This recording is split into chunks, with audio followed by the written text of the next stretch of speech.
but I'll be on it always, always.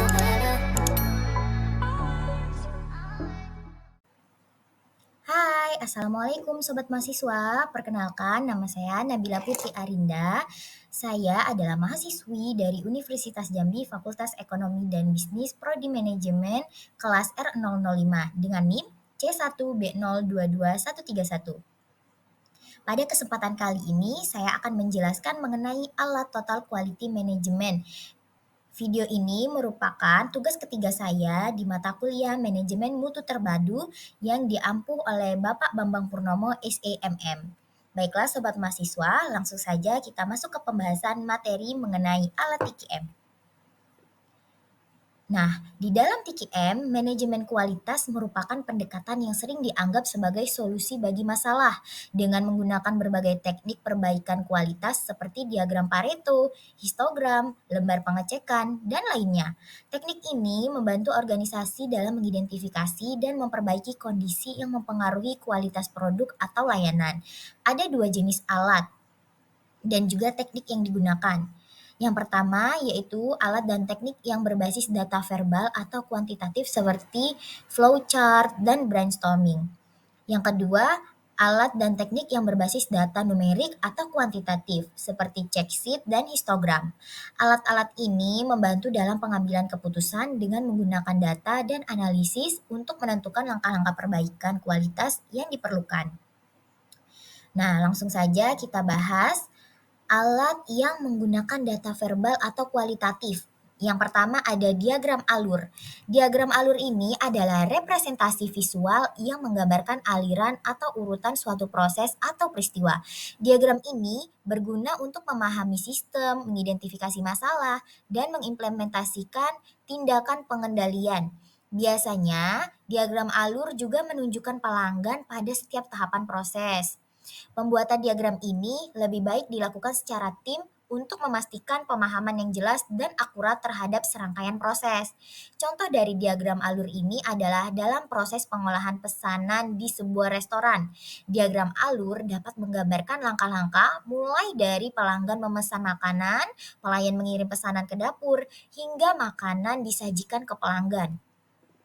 Dengan menggunakan diagram alur, restoran dapat mengidentifikasi titik-titik yang memungkinkan terjadinya keterlambatan atau kesalahan dalam proses dan melakukan perbaikan untuk meningkatkan efisiensi dan kualitas layanan.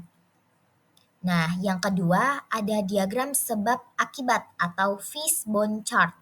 Nah, diagram ini juga dikenal sebagai diagram Ishikawa, dikembangkan oleh Dr. Kaoru Ishikawa pada tahun 1943. Diagram ini menggambarkan hubungan antara akibat suatu masalah dengan berbagai penyebab yang mungkin.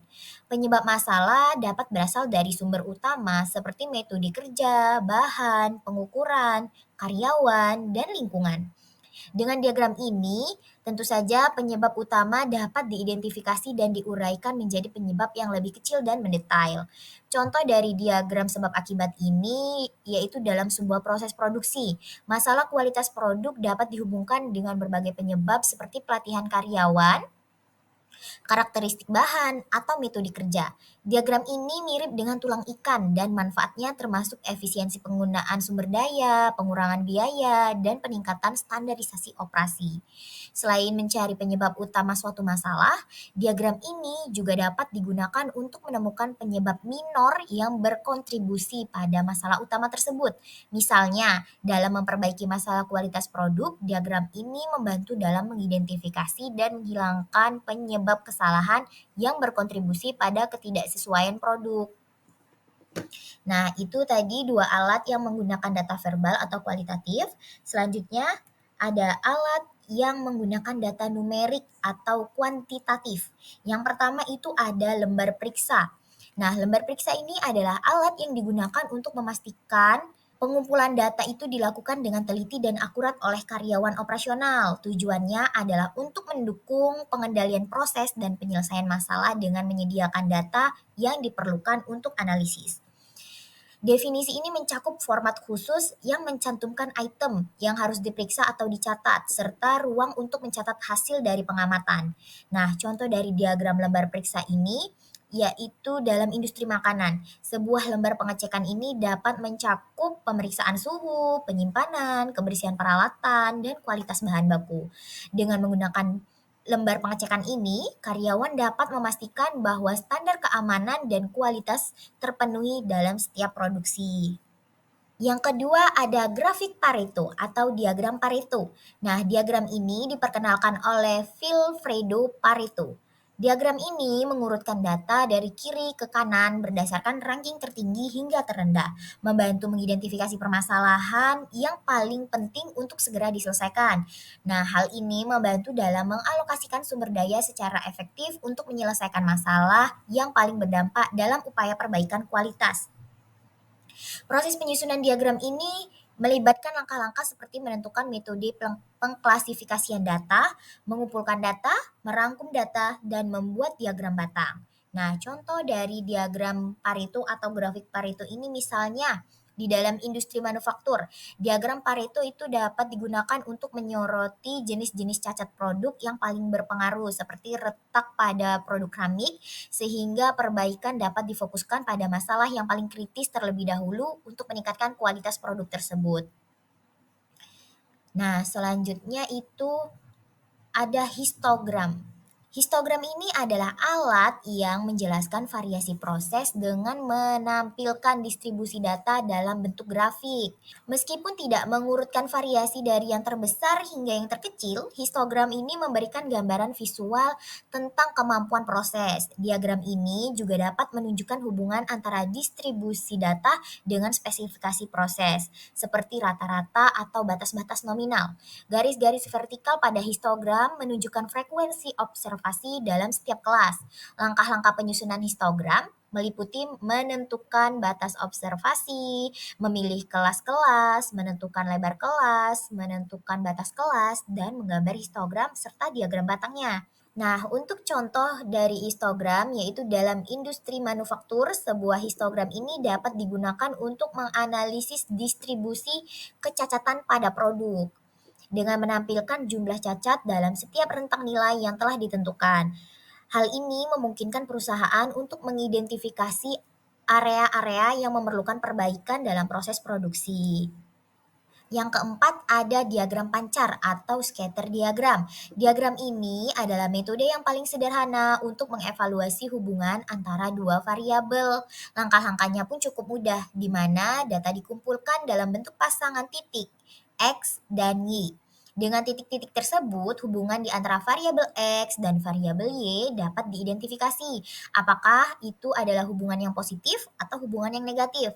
Nah, sebagai contoh dari diagram pancar yaitu dapat digunakan untuk mengevaluasi hubungan antara kecepatan suatu kendaraan dengan keahlian pengendara dengan menggunakan data kecepatan kendaraan sebagai variabel X dan tingkat keahlian pengendara itu sebagai variabel Y. Diagram ini dapat menunjukkan apakah ada hubungan antara kedua variabel tersebut. Misalnya, apakah kecepatan kendaraan itu akan meningkat seiring dengan tingkat keahlian pengendara yang lebih tinggi. Dan yang terakhir itu ada diagram kendali atau control chart. Diagram ini adalah alat yang digunakan untuk memonitor kualitas proses secara berkelanjutan. Diagram ini menggambarkan perbaikan kualitas dengan memperhatikan dua situasi utama. Pertama, saat diagram dibuat, proses mungkin dalam kondisi tidak stabil yang ditandai dengan adanya titik-titik di luar batas kendali. Hal ini disebabkan oleh penyebab khusus atau assignable cause dan langkah-langkah perbaikan kemudian diambil untuk membuat proses menjadi lebih stabil. Hal ini menghasilkan perbaikan dalam proses tersebut. Kemudian yang kedua, diagram ini dapat membantu dalam pengambilan keputusan dengan menyediakan informasi yang jelas tentang kinerja, proses, baik yang baik maupun yang buruk. Nah, sebagai contoh dari diagram kendali yaitu dalam industri manufaktur, diagram ini dapat digunakan untuk memantau toleransi dimensi suatu produk dan mengidentifikasi apakah proses produk berada dalam kendali atau tidak. Dengan demikian, diagram kendali merupakan alat yang sangat penting bagi pengambilan keputusan karena membantu dalam mengawasi dan meningkatkan kualitas proses secara berkelanjutan.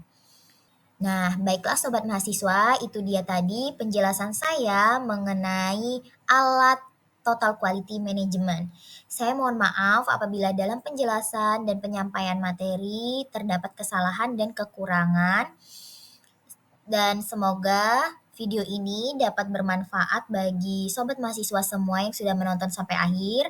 Terima kasih. Saya akhiri. Wassalamualaikum warahmatullahi wabarakatuh. Now you wanna say what's up to me. Okay, so now you wanna make love to me. Girl, if you don't get the fuck from me, I know you don't.